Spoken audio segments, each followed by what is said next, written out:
నమస్తే, నేను Rafi. Team India star cricketer Pant ప్రస్తుతం రంజీ ట్రోఫీల్లో ఢిల్లీ జట్టు తరపున ఆడుతున్నాడు. ఈ క్రమంలో మరో లీగ్లోకి అడుగు పెట్టబోతున్నాడు పంత్. జనవరి 24 నుంచి వరల్డ్ పికెల్ బాల్ లీగ్ ప్రారంభం కానున్న సంగతి తెలిసిందే. అయితే ఈ లీగ్లోనే టీమిండియా స్టార్ పంత్ అడుగు పెట్టనున్నాడు. అయితే ఆటగాడిగా కాదు, ఫ్రాంచైజీకి యజమానిగా వ్యవహరించనున్నాడు. ఈ వరల్డ్ పికెల్ బాల్ లీగ్లో మొత్తం 6 జట్లు బరిలోకి దిగనున్నాయి. చెన్నై సూపర్ ఛాంప్స్ జట్టు తమ మొదటి బ్యాచ్ను బెంగళూరు జవాన్స్తో తలపడనుంది. ఈ రెండింటితో పాటు లీగ్లో ముంబై జట్టు కూడా ఉంది. ఈ ముంబై పికల్ పవర్ ఫ్రాంచైజీకే రిషబ్ పంత్ సహాయ యజమాని కానున్నాడు. ఈ విషయాన్ని అతడే స్వయంగా చెప్పాడు.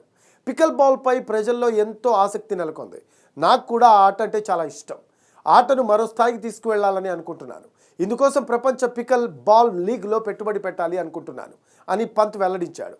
ఇప్పటికే ఈ ప్రపంచ పికల్ బాల్ లీగ్లో హీరోయిన్ సమంత కూడా ఎంట్రీ అయిన సంగతి తెలిసిందే.